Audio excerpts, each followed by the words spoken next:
welcome to Jacquard Creative Images, and today I'm going to talk to you about making cyanotypes. So I've set up a little workstation here outside in the garden, and hopefully I can talk you through it with a nice video, and you can start playing about making cameraless prints. So let's get to it. Okay, so here we are. I've got a little table set up in front of me, and I'm going to take you through some of the materials you need. Just a word of warning, it is a chemical based process, so just be aware that you don't really want pets and children around when you're doing it. You can actually buy the paper ready coated, which is probably the safest if you're going to use it with children. Or you can coat some beforehand, and you can put it into a dark area, into a dark room bag or into a dark area so it doesn't get exposed, because basically the cyanotype process relies on UV light. Now we can either use the sun for that, or we can use a UV lamp. I have got a UV lamp, so I will show you that later what it looks like, but we're going to expose this one today in the sunshine. I'd also recommend this book. It's called Blueprint to Cyanotypes, and you can get it on the internet, and it's got lots of information and details about the history of cyanotypes, when they started, invented by a chap called Herschel, I think, whenever it's in here, and it talks you through a variety of different ways of doing cyanotypes. You can actually create negatives from digital images, and I'm not going to talk you through that today, but it does tell you how to do that in this, and there's lots of information on the internet as well about cyanotype processes and how you can do them. But what I'm going to talk you through today is the wet process, which I find is quite a quick and easy process. And you don't really need a dark room, you just need a corner somewhere that's not got any direct sunlight and that you can still work in. So you don't need to worry about setting up a dark room area or anything like that. As long as you're away from say direct sunlight coming through the sun, a nice corner of a room, a little alcove or a little cubbyhole would be perfectly fine to do that. So what do we need to get started? Right, I've got a few things here I'm going to show you.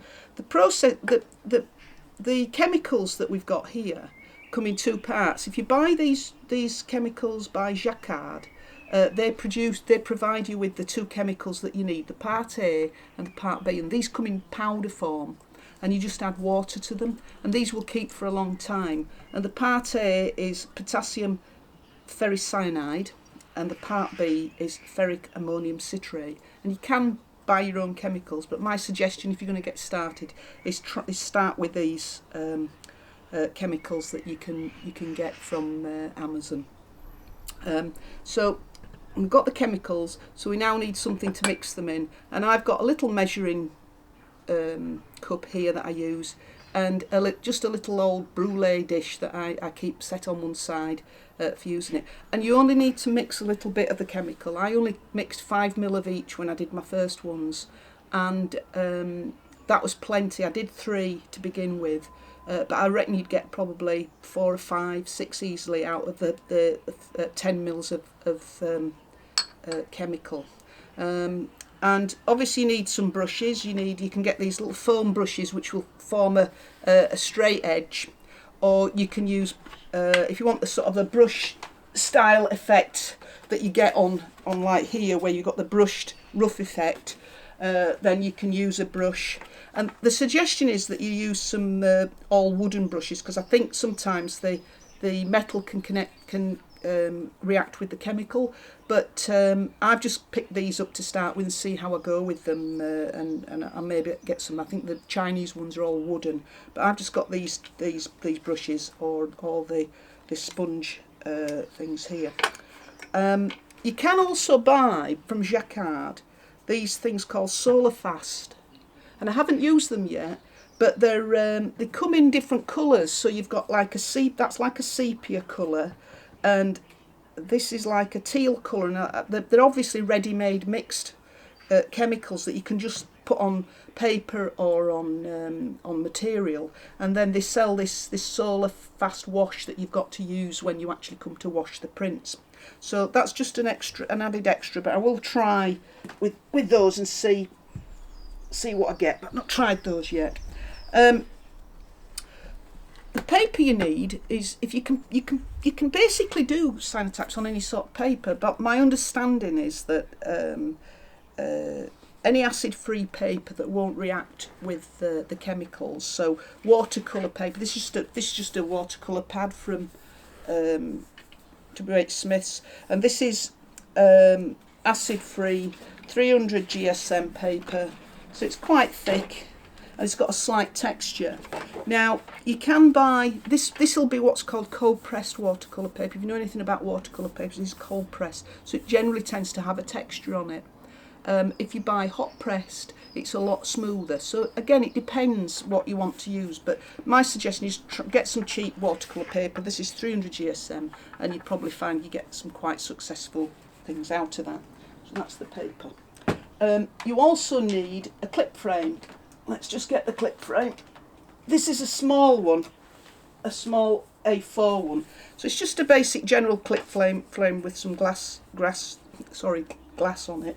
And when you come to actually put your materials onto the card, you need to be able to fasten it down with some like bulldog clips. Because if you've got something that's got a raised surface, it needs to stay in contact with the material. It needs to stay in contact with the exposed sheet, so that you get the white effect on the image. So you want 4 of these if you can get those, and these are quite cheap as well to pick up off eBay. And if we're doing wet cyanotypes, obviously we can just do them straight from wet. We can actually put materials straight over, so plant material straight over, and take it straight out and expose it in the sun. If we want to keep it, obviously you've got to dry it and keep it in a dark area until you want to use it. But you could make a few up doing that. Some of the other things we can use, because we're using wet cyanotype, we might want things to react with the chemical when it's on the wet surface. So we can use a variety of different things. I think you've got to just use some imagination here. So this is diluted vinegar in here, so we can spray vinegar on. These 2 little things here, this is salt. This is just common garden salt. I've got some turmeric in this one. That's a one you can use. You could use chili, you could use paprika, anything with colour in. And what I've discovered is the more you throw on, the better reaction you get. And this is bicarbonate of soda. Sorry, no, bicarbonate of soda, I think it is. Baking powder, anyway. Things like that you can throw on. Anything that will have a reaction with these chemicals. Some people use soap bubbles and things like that. And there's also a technique for overlaying cling film, so you can put cling film on top, and normally you'd wet the glass and then put the glass over the top of that, and that has a reaction when you come to expose it. So the next part, I'm actually going to go to a little corner I've got in my one of my back bedrooms, and I'm going to produce a sheet, put some of the chemical on, and then we're going to expose it. Oh, what I forgot to tell you. Oh, right, okay. And what you also need, you're obviously going to need some rubber gloves, because when you come to actually wash the chemical off, my suggestion, get a nice big sink. You can do it outside with a hose pipe if you like, but you're going to need running water for about 10 to 15 minutes to get rid of all the chemicals that are on the paper. And my suggestion is go buy yourself a couple of lit trays, cat lit trays. These were something like £6 or £7 in the range. Get some of these, and because there are some processes that you can use, get a couple of them, because some processes you can use bleach and you can tone them with other things. So it's worth having one just for the water and then one for doing other things. But ideally in your bath, if you've got a bath or a shower, you can pop the print in the water, and then you can wash it off using the shower head, and you just leave it running, and I will show you how that works later on. So there we are. So that's more or less everything we've got, and I'll show you some of the ones. That was my first ever cyanotype, so I'm really pleased with Right, this is my little alcove, and as you can see I've got it set up. I'm working on an A4 clip frame with this one, and I've just cut the paper to size. I'm using 300 GSM watercolour paper. That's just on the clipboard here thing, and I've got a little box here of weeds and things I picked up this morning on the walk with the dog, just to sort of throw a few things in a bag, carry a bag on the way home, and then see what I can get with them. Now I'm going to show you how to apply the chemical. And we've got some of the chemical made up here, which is in a little dish. I've just got 5 mils of each of the chemicals, mix them together, and a brush ready to paint it on. I've also got a few little bits and pieces here ready to throw on to the surface when I'm ready. And again, like I said in the earlier video, you can use a number of different chemicals. Just really use your imagination. So we're going to paint the chemical on, just using some smooth strokes like that. And you can see we want to cover it quite evenly, and then we're going to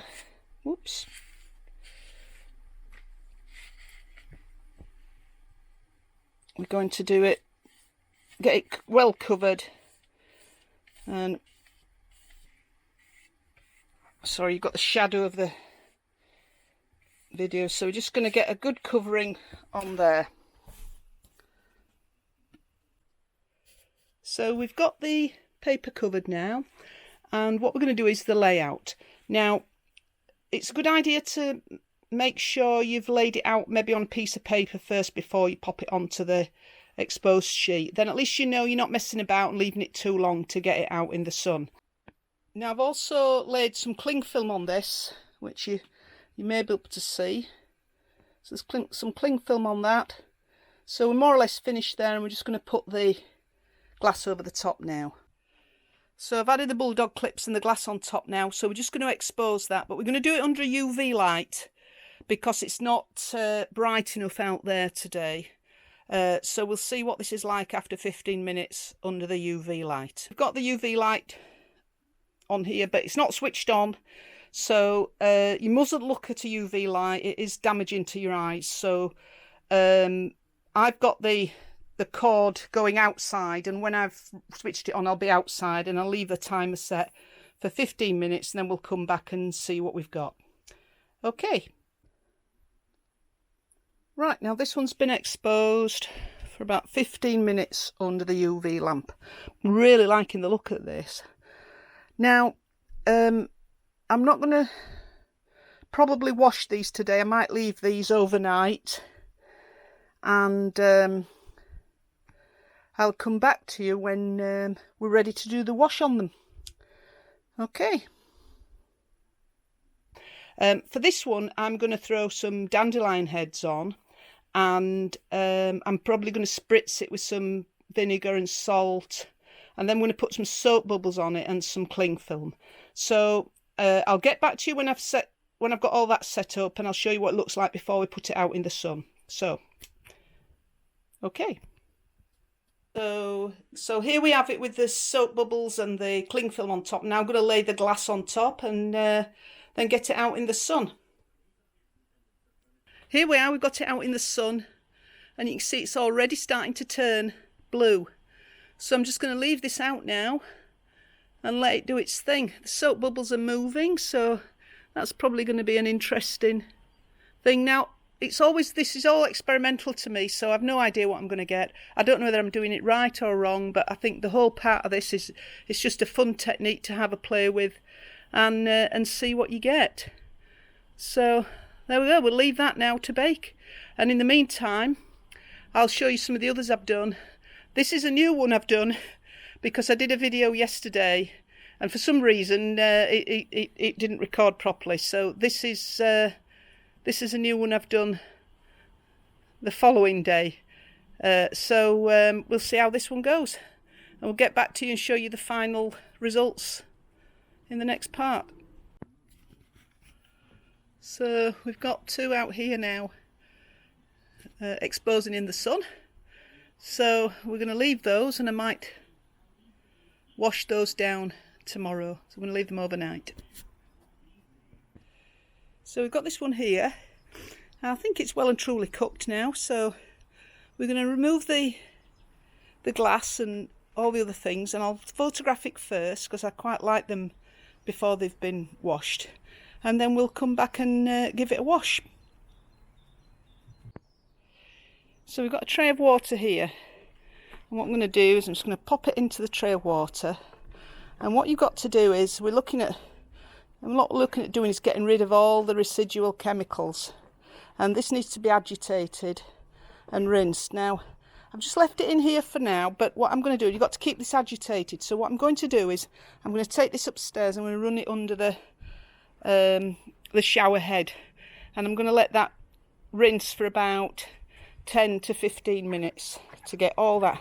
You can see if we go in here, we're getting all that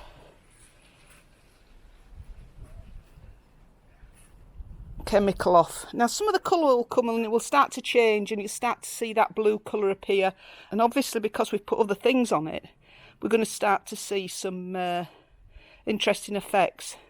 Now you don't know what that effect's going to be until you've got it finished, so I'm going to take that upstairs now, and then what I'll do is I'll bring it back when I've finished rinsing it. You can run an air dryer over it for, I'd say a medium heat air dryer, just to take off the heavy water on it, but I'll bring it back when I've done this one. We've washed these now, and I've given them a blow with the blow dryer, so they're still a little bit damp, so they're going to go in the airing cupboard, and they'll probably darken a little bit more. We'll just go through them. They'll darken a little bit more as they oxidise and get exposed to oxygen. And there you can see we've got a variety of different effects, so it's been interesting to see what we've got, and I will take some photographs of these and we'll do the full comparison of all 3 of them on the video. So there we go, finished cyanotypes. That's the end of the video on cyanotypes. I hope you I hope it's encouraged you to have a go, give you some ideas for how you can do some cameraless photography, and if you do have a go, pop it on the mentoring group if you're a member, or connect to me on YouTube or on Facebook. You'll find me on, and go onto the website, you'll find the links on there to the various social media that I'm on. Leave me a message on Twitter, leave me a message on Facebook or YouTube. So, see you again soon. Bye.